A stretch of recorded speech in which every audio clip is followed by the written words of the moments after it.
their companies.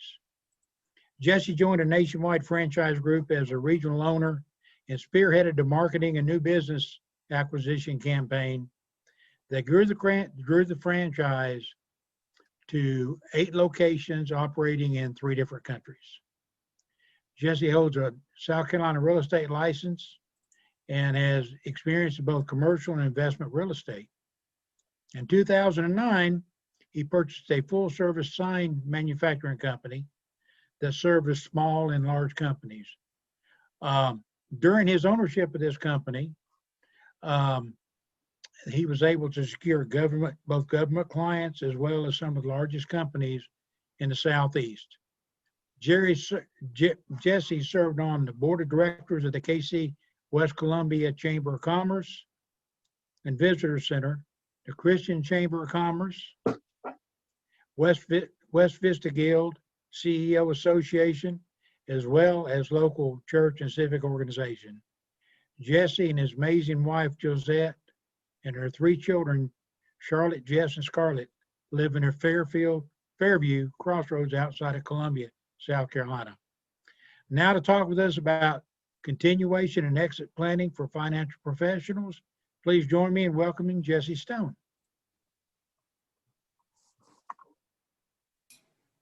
Hey, can everyone hear me well? Can hear you on my end. Okay. Well, thank you for the introduction, David. Like I said, I'm Jesse Stone with Murphy Business. I'm going to go ahead and share my presentation, make sure that everything is good. Can everyone see that well? Yes, sir. Okay. So like he said, I live outside of Columbia, South Carolina. Our company, Murphy Business, we're a nationwide business brokerage company. We have offices in most states, and one of the largest M&A firms in the country. We also cover Canada. Our specialty is great run companies. We specialize in mostly service and financial sectors. We don't do a lot of restaurant and retail. So we're what you would call a generalist, and we each have our own specialty. I have been with the Carolinas region for 4 years. We had our own brokerage firm, and we decided to join the Murphy organization so that we could have relationships across the entire country. Because right now, we see a lot of business and sales and real estate being sold from states away. People are moving to the Southeast in droves. I would say 50% of our inquiries are coming from outside the area for our acquisition opportunities. We owned a company, and for 13 years, a Stone Corporation, we did financial services and taxes. We have since sold those, and we've been active real estate brokers for the past 10 years. One of the reasons that we sell real estate, a lot of our business sellers also own the real estate they're in, and we're able to handle the transaction seamlessly as one. And what we'll talk a little bit in the financing section of this is why it makes a difference when you own the real estate, when you're getting ready to sell your business. Okay. If anyone has any questions, feel free to go ahead and send them. I don't mind answering questions as we go along. Like I said, this is a little bit about me. This is my family. We live on a farm outside of Columbia with 3 kids and some horses. That's a Drago horse. I've gotten him from South Dakota. He is 20 years old now, and our dog's Reggie and Sprinkles. And we've since lost Reggie since that picture was taken. But we have a big farm with a lot of animals. Okay. These are some of the topics that we're going to be discussing, not necessarily in this order. It'll jump around a little bit. It is, when should I start an exit strategy, an exit plan for my business? Valuation methodology. There are some general valuation methods, and then there are some more specific to the financial sector and more importantly, the insurance sector. The deal structure and financing. A lot of people, they get set on what price they want on their business or for their business when they're doing their exit strategy and plan, but they don't realize that's only half the negotiation. The other half of the negotiation is, how are you getting paid? Are you getting paid up front, a little bit along? And a lot of times that is determined by your business itself. And lastly, what can I do to increase the value of our business? When you own a small business, you have so many hats, and towards the end, when you're getting close to your executing your exit strategy, you're going to need to focus so much more on the business itself, so that when you go to sell, a buyer has something to take over. Okay, some small business facts and that have just come out. This is the small business statistics and revenue. As you can see, from 28% all the way down to 20%, that accounts for small businesses under $5 million. So as the small business sector, which is 100 million and below, you can see that probably most of y'all's firms here in South Carolina, this is where you hit the majority of the small businesses are in that 70–75% section. So that you're in good company in that. You can see the revenue, 28% is less than 100,000 revenue. That is a large section, and most of what we sell are 250 to about 10 million. Some business facts. People always get shocked when they hear this, that 65 to 75% of small companies in the U.S. will be for sale in the next 5 to 10 years. That is not necessarily solely a product of the baby boomers wanting to retire, but it is also the majority of our companies that we take to market. They're not 30, 40, 50-year-old companies. They're in that 8 to 15-year range. There's a reason for that. There is a lot of times people who are good at starting a business or starting an agency, sometimes once they get to a certain level, they want to start over or start a different product line or start something completely separate. And so it's kind of the burnout phase. So people don't realize that companies are sold so often. And we're actually selling some companies, valuing some companies that we sold recently. And number two, 47%, these next two are very important. 47% of business sellers have never sold a business before. So you really need to put your team in place and it might be the only event that you'll ever have like this. And so putting together the accountants and the brokers and the attorneys is a very important step in that. And saying that, 44% of buyers are first-time business owners. We always say that you're representing someone who has never sold, and you're selling someone who's never bought 50% of the time. And so there's a lot of education and a lot of steps that have to be taken in that to make sure that the seller is comfortable and the buyer is comfortable.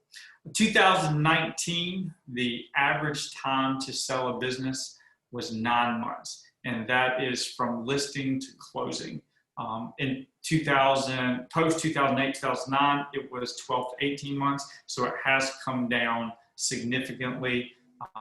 We're waiting to see the post-pandemic numbers. We're still selling businesses and doing a lot of valuations and exit strategy.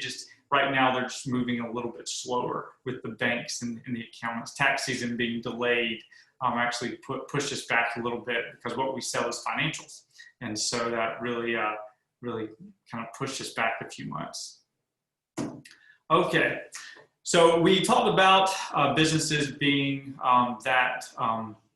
10 to 15 years. These are the top reasons. This was done by the IBBA, which is the International Business Brokers Association, and Business Broker Press. The top reason always is 34% for retirement.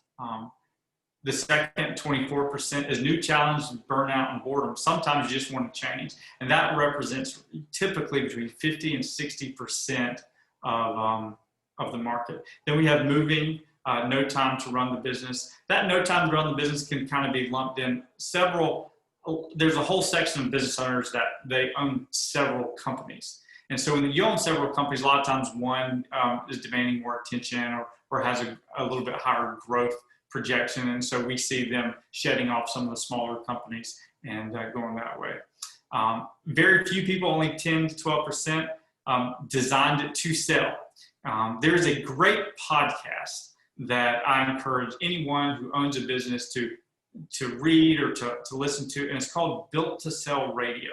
And the gentleman wrote a book, and it goes through, it's more like a novel. It goes through a business owner trying to sell their business, and they have an advisor telling them what they need to do. It's a very good read. So if anybody has some extra time, download that podcast. I don't get anything for plugging it. I just think it's good information to have.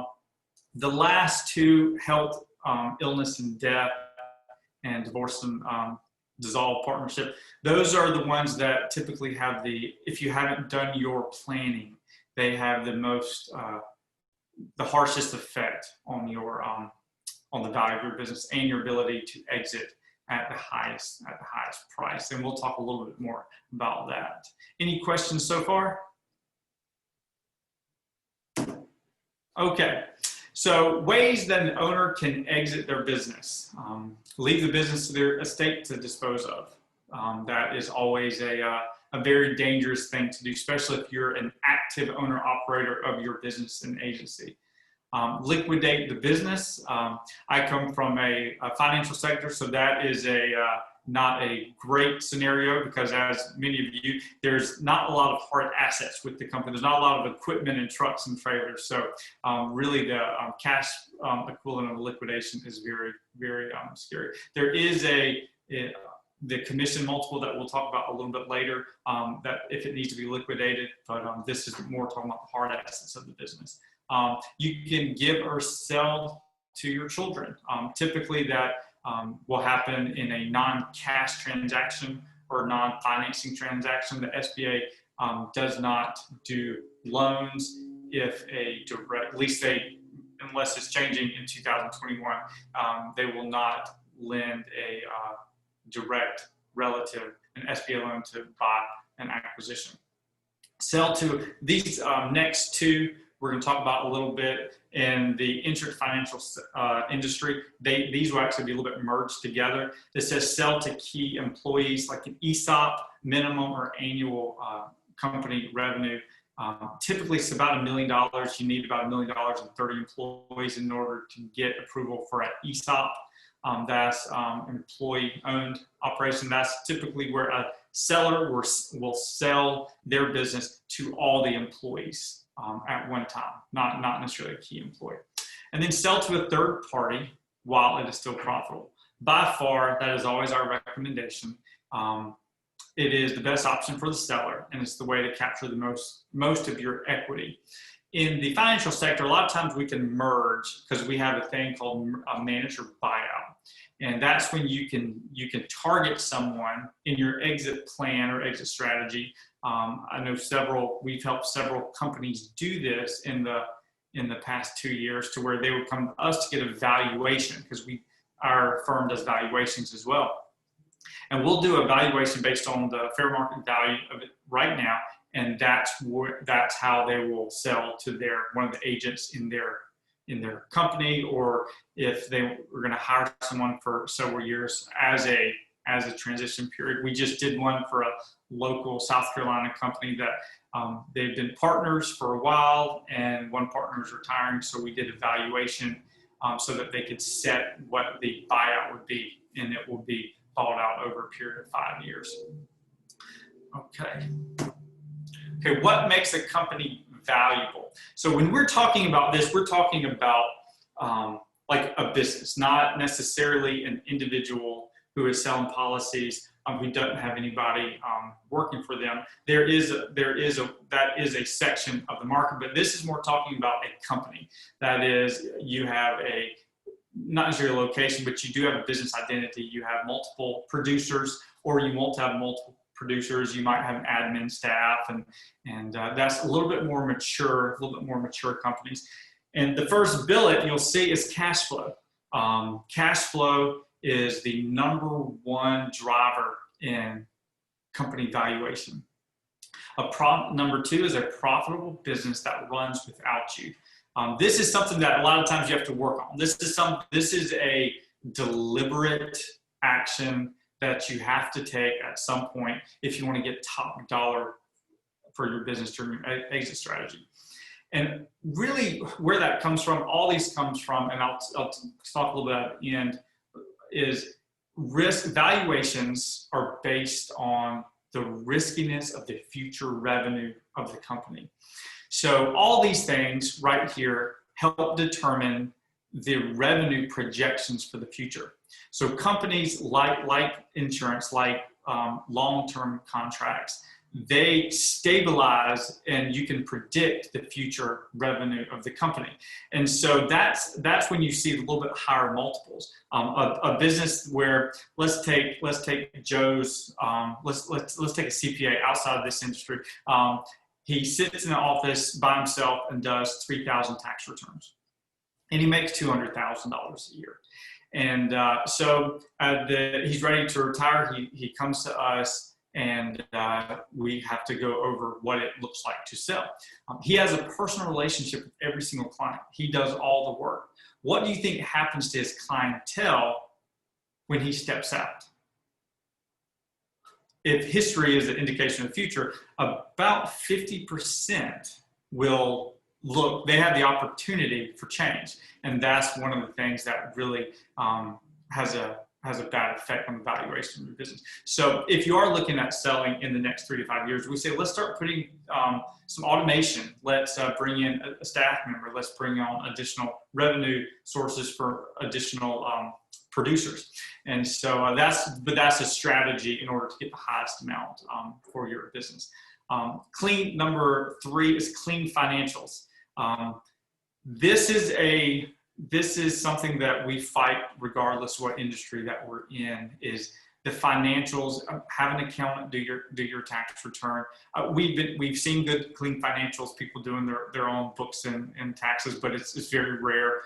Because what the clean financials, I mean, separating your personal expenses from your business expenses, not running too much stuff through that is a personal expense. So in order to get your tax down, but it's a little bit harder to prove the profitability of your business, and that's what we're trying to do with a prospective buyer, is prove the profitability, the future profitability.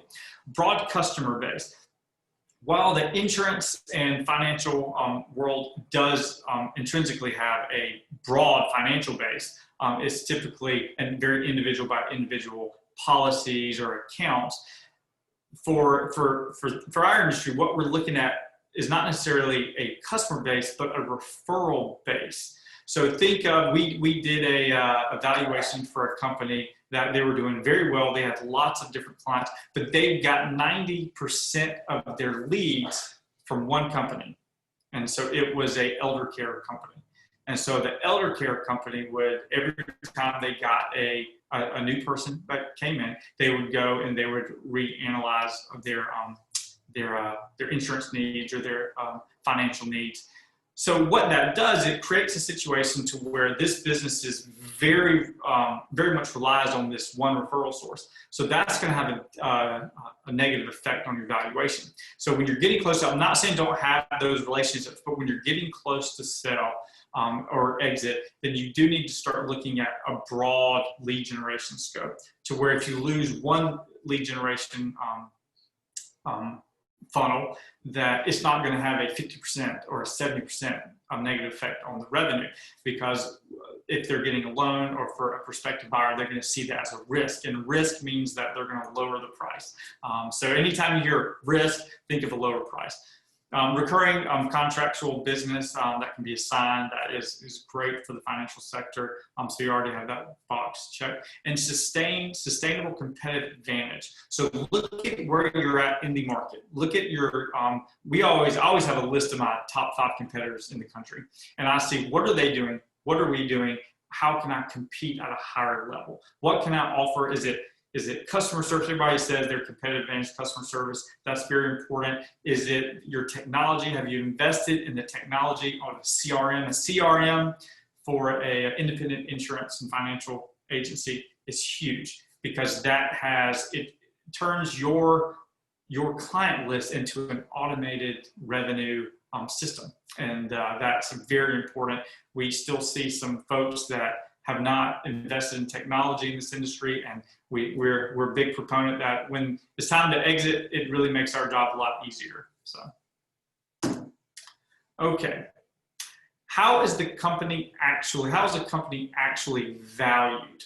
It's a triangulation approach. In a few slides, we're gonna talk a little bit about the difference between commission multiple versus EBITDA multiple, and we'll kind of go through that a little bit. But this is the SBA, and this is more of the CPA account. This is how a company is valued. It's an art and a science. They use usually 3 methods: the multiple method, the market method, and a comp method. Comparable sales to who is sold in your industry like you. And so usually that's a 2 or 3 year window of how long they have to look at those comps. Beware of rule of thumb. What we always hear is my uncle's nephew's sister-in-law's company sold for X amount. We always joke that, well, good for them. What we need to do is get actual data and actual numbers. And what we have to do when we're doing a company valuation is we have to buy data. It is not necessarily a public, like real estate, it's public record, what is sold and for how much square footage, for that type of thing. For business, we subscribe to different sources like deal stats and pure comps, and to where when businesses are successfully transferred, then the data is uploaded into a portal. And so we're able to download the most recent and it's lots of graphs, lots of different information that talks about employees and talks about gross revenue, EBITDA, SD, which is seller discretionary earnings. So that's how those are done. Bottom line for all businesses is, what is the cash flow the buyer can expect to generate? They have to pay themselves a reasonable compensation. They have to be able to cover their debt load if they're getting financing. They have to have money ability to pay for capital expenditures. That is, if they need to do a CRM, if they have to upgrade their location, if you have a storefront, and provide a reasonable risk-adjusted return on their investment that they purchased the business for. Those are the things that determine the valuation of your company. Okay, this slide takes on 2 things. There's an exit plan and an exit strategy. Might need to do that. An exit plan, if in the insurance world, what we look at is exit plan, think of term life. But in exit strategy, we think of retirement planning. So an exit plan is what happens if something happens now. What's the plan in place? If I get in a car accident, we had this situation recently to where he wasn't a solopreneur, but he had a very small office, and he did auto insurance, but he was gone. He was in the hospital for around 6 months, and they were really scrambling, but luckily he had a plan in place, and he was part of a network, and someone stepped in and was able to help with the policies he was writing. So what should happen if an owner has a sudden departure of their business? That can be, all types of reasons.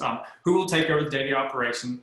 And if that is a permanent departure of the business, the last billet, who will then in turn execute the exit strategy? And that's very important, because that might not necessarily be a short process of the exit strategy. And so having that in writing and even going over with your team, that builds a lot of kind of camaraderie, and it's good for your spouse and your family to know. We have one at our business, and it's very important. Now let's switch over to exit strategy. That is retirement planning that returns the highest return for the owner seller, which would be you. So what that does is you target, and you're targeting and solving all the different things that could have a negative impact on the value of your business when you're ready to exit. And that could be what we talked about is your financials, customer base, It could even be stuff like location. If you have a location that is undesirable, that you know that nobody would want to operate out of, then you might need to move to a little bit nicer area, because when you're exiting your business, someone is buying your business. And when someone's buying it, they're going to want to be proud of where they work. They're going to be a little bit of a sizzle. And the most important part is identifying the ideal buyer profile and financing partners. So what this means is we do a target list of who is the most likely to be my buyer. Who's going to, what do they do right now? Are they in my industry? Are they outside of my industry? Do they own a different type of agency and they want to use this as a bolt-on agency? And that can be really determined by what products you sell, what's your client concentration. And then the last part is financing partners. We like to see people pre-approve, either get pre-approved for financing. We can go to the SBA for a client and submit their deal or their company profile, and the SBA can give you an idea of what they will finance a prospective buyer for. And so when you're shopping for a buyer, then you're able to disclose, okay, this is what the terms of the deal looks like. This is what how much down they'll need to be. We're willing to do this much owner financing. So it really helps and gets the transaction moving forward a little bit faster. Okay, why do I need an exit plan? Life happens. Unfortunately, in our business, we are a end of life cycle business. We handle people that want to exit, and it happens young ages, older ages. It happens for divorce, for sickness, for just retirement. And so being prepared and having a plan in place just brings so much peace of mind to your family and your staff. We really like to see you doing 2 or 3 years advance of when you're wanting to exit. Just start the process, start getting valuations. Let's look at the market. Let's look at what we need to do to tweak the numbers, because a increased multiple can have a huge impact on the business. The significant loss of the business value usually comes when someone has not prepared adequately. They have not worked on their financials or worked on their business. They've just worked in their business as maybe the primary salesperson. And so there will need to be a transition when you're ready to exit for that.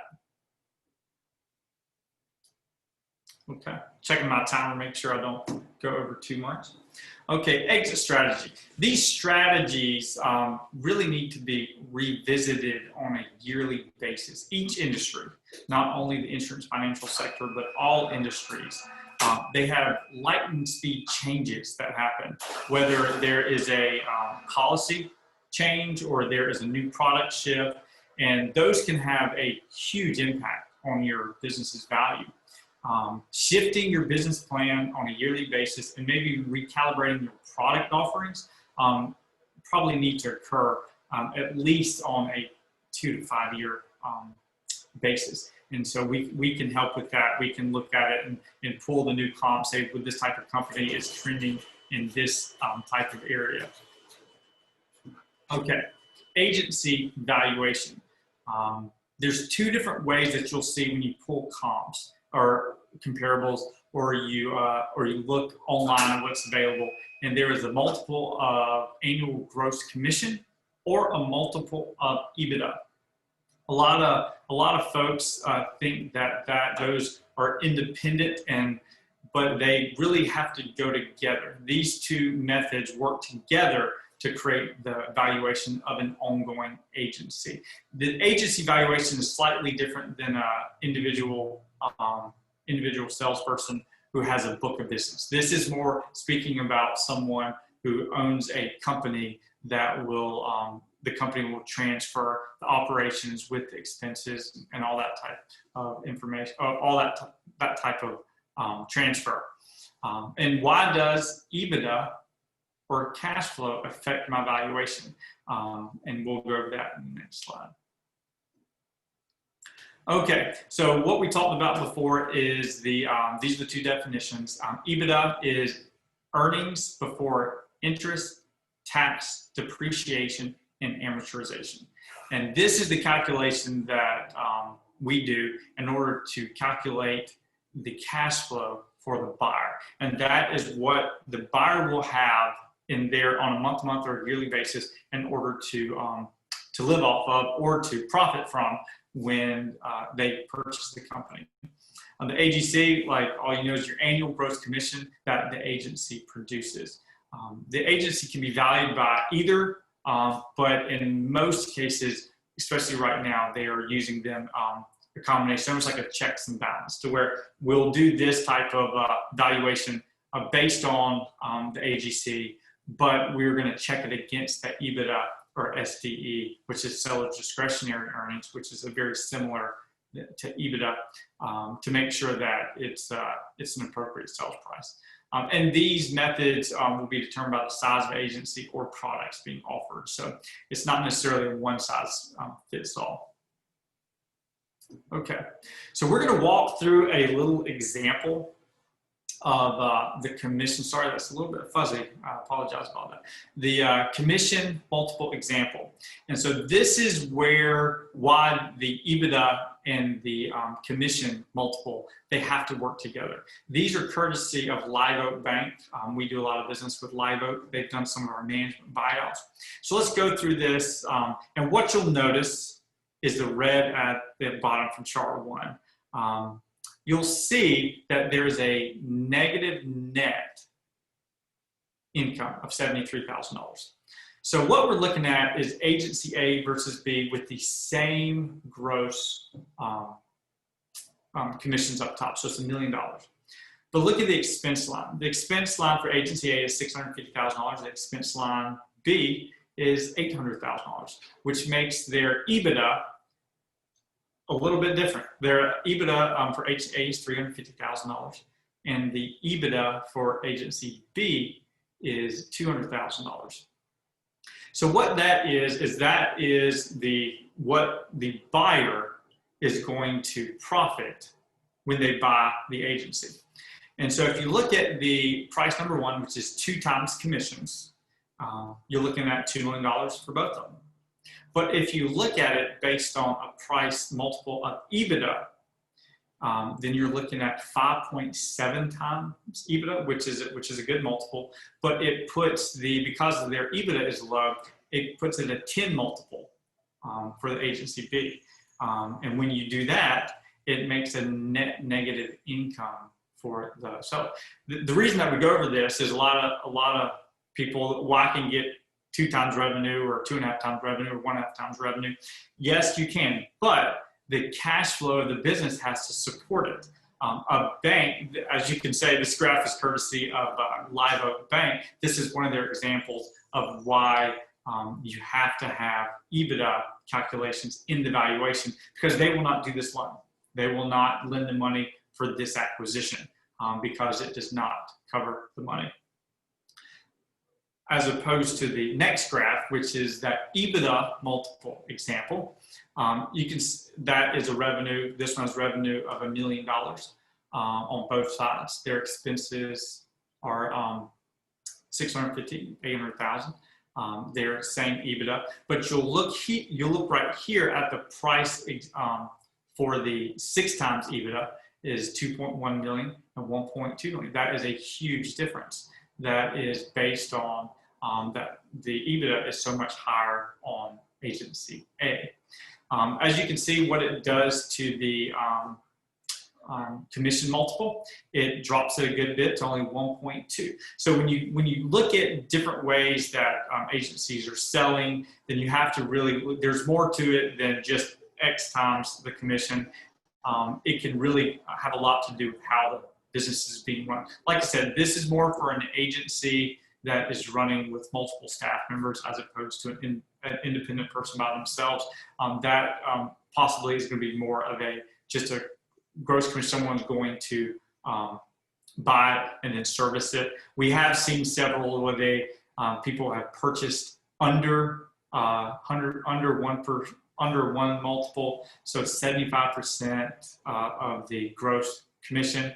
And that is typically, when we see that happening, that is typically someone who's purchasing it, and they're not going to service the clientele. They're doing it as an investment to just ride it out. They're not looking at taking over the agency as a whole and to service the clients and to grow it. And that's what you're looking for. You're looking for someone who can take what you've done and take it to the next level, because you always want to see it get better and better over time. That's a part of pride of being a business owner. Do we have any questions so far? Okay, we're going to blaze on through. Okay, so we're going to talk a little bit about deal structure for insurance companies and for even mortgage companies, a lot of financial sectors. There's really 3 methods for deal structure. So let's say we have a valuation of $1 million for an agency. There's really 3 different ways to get paid. The one is lump sum. That's what every seller wants and what every buyer does not want. So there's always that conflict between the buyer and the seller. So a lump sum can be just, it's paid at the beginning. And sometimes there is a negotiation how much is lump sum and how much of it is owner financing note. And the next is the owner has a note. They finance it as the bank. There's a set amount. And the last one is as earned. And we'll go in detail on these 3. So the lump sum, there's 2 different ways. There is cash, and the main financing way right now is the SBA. So cash typically is for smaller agencies, and typically you get a little bit lower multiple because there's no risk on the seller's part. Like we said before, whoever owns the risk in these situations with deal structure, whoever owns the risk gets a little bit more reward. So we're looking at smaller agencies. We're looking at getting slightly less multiple. We might be looking at a 4 or 5 multiple as opposed to a 5 or 6. And then you can get an SBA loan. So the cash flow, what you always have to remember is when your buyer is getting a SBA loan, cash flow is the driving force, not gross revenue. I don't want to say they could care less about the gross revenue, but the gross revenue is not nearly as important as the cash flow of the business, because they're looking at, I'm lending this amount of money, how much money is left at the end of the month in order for them to pay back our loan. So that's how you really determine the SBA ability. Seller's discretionary earnings will need to be calculated. That is a calculation very close to EBITDA, but it is more built for an owner operator. Like say, I was an insurance agent working for a company and I was buying out the owner.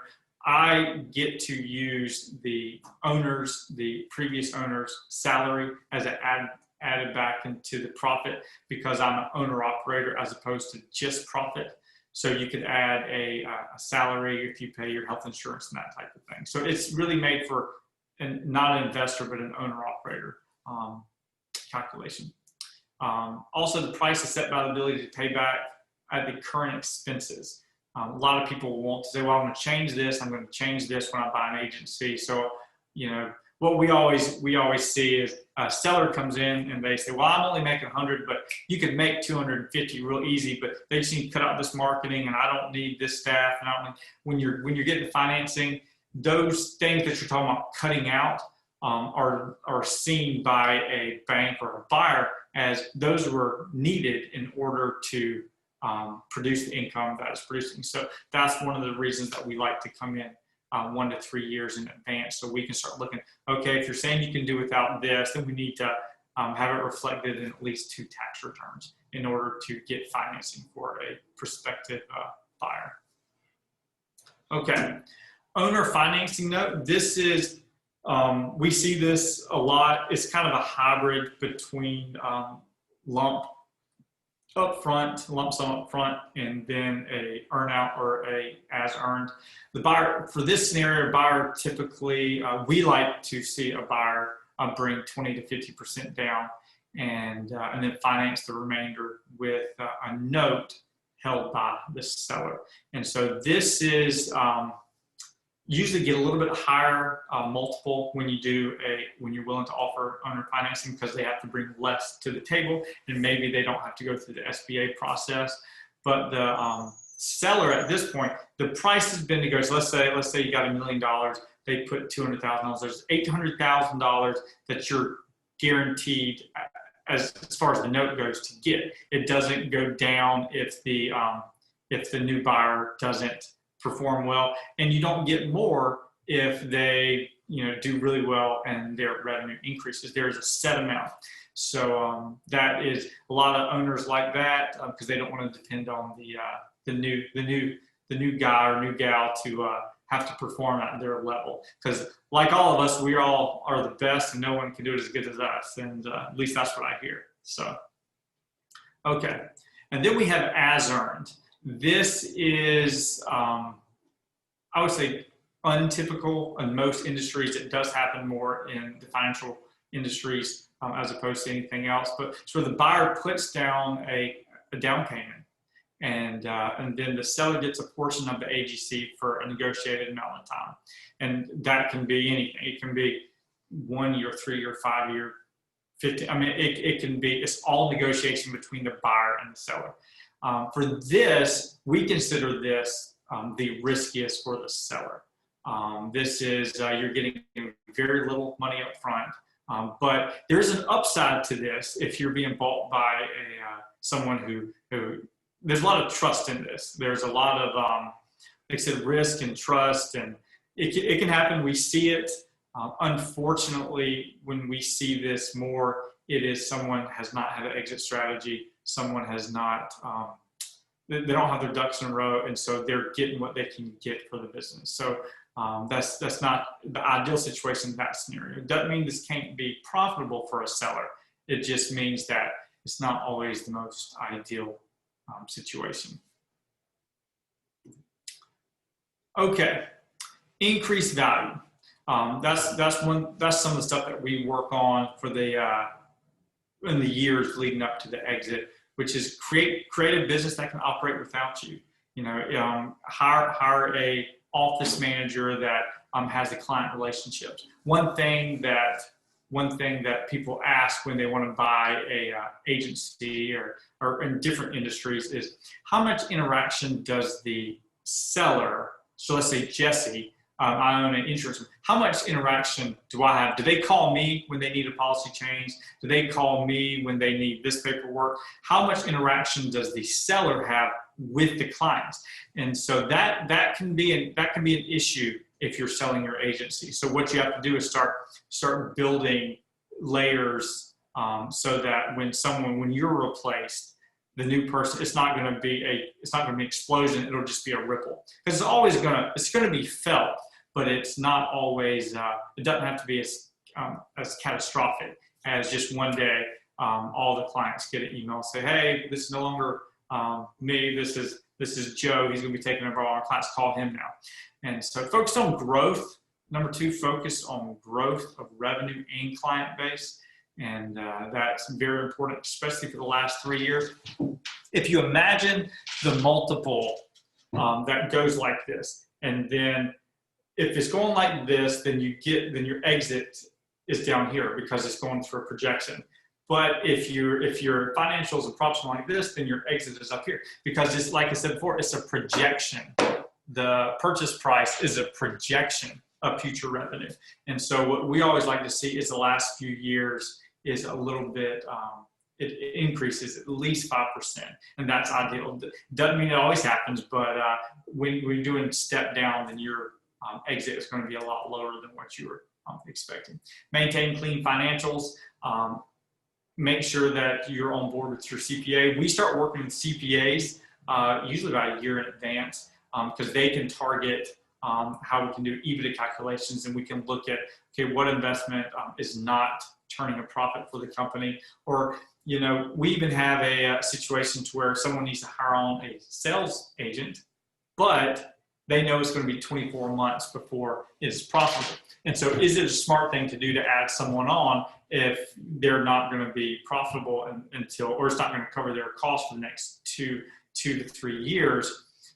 And what's that going to do to your financials during that period? It could lower your EBITDA or your SDE and have a negative effect. So kind of be talking to everybody about that, your whole deal team. And hire a professional to value the company. Unfortunately, we see a lot of valuation methodology that's just wrong. And kind of scary part of that is when you take your business to market, usually if you have unrealistic expectation of what the price is, then you're going to scare off the best buyers that you have. A really savvy buyer or someone who wants to take over, they're not going to overpay for a business. Doesn't mean that they won't pay more for a great company, but there's too much data out there for them to overpay. So you don't want to, well, I'll list it for twice as much what the valuation is. It's going to sit there, but then it's going to be hard to regain momentum and interest when you're ready to sell. And unfortunately, we see sometimes where it has a negative, they actually get less than the valuation after it's been on the market for a little while. Okay, action steps. Be honest with yourself and realistic about how long you want to work, what you need to retire. We always make a statement during our evaluation is that what you need to retire, the amount you need to retire on, has no correlation to the value of your business. And we see, someone comes in and they're in the later stages of their working career, anywhere from 60 to 75. We see a lot of people hustling in their 70s, and we love it. And because just the knowledge that you've gained, especially in the financial sector at that point, it just can't be replaced. But they want to reap their whole retirement out of the business. But I need this amount, but their business is not worth that. So know that years in advance so that when you go to retire, you're not depending on solely the sale of your agency or business in order to fund your retirement, because it's almost like if you never knew the value of your house. I said you really need to know it so you know how to plan for the future. Create an exit plan in writing. It's similar to a will. You need it in writing, and other people besides you need to know what it is. It is because it needs to be not passed in your office. Maybe you have a key player in your office. Maybe you have a spouse. Maybe you have your CPA. And if you're looking at an exit plan, this is the plan, not the strategy, where another either salesperson or another company steps in and helps take it over. Ask them, say, well, what's this look like? How will this go? It's like when you're doing your will and you're leaving your kids to someone. It's usually a great thing to go ask them, okay, would you be willing to do this? Is this the terms? Does this feel good to you? And it's not necessarily a pre-negotiation. You're not selling it. You're just planning in case of an accident. And unfortunately, we see a lot of widows come to us and they ask, can you sell this business? Someone has been passed for several months and revenue has stopped, and it's a very, very bad situation. And we recommend getting evaluation. If you're within 5 years, get evaluation, and you can have it updated yearly.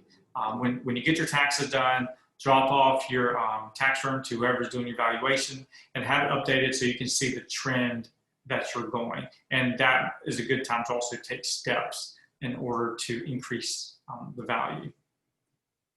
Okay, well that was our whole presentation. Typically we have a good bit of questions. Does anybody have any questions about about what we talked about today? Let's see. What is a typical charge for a valuation? A typical charge, there's usually 2 or 3. Our company charges $2,500 for evaluation, and that includes 3-year analysis. They can range up to $10,000 to $20,000 depending on the size of the company. But typically, if the gross revenue is under $2 million, then it's about $2,500. There's a few valuations that you are going to be a little bit more, like if it's for legal reasons, then you need like a COV or a BVR. But for the purposes of knowing what you're going to take to market, then $2,500, and that's what we call that as a BOV. All right.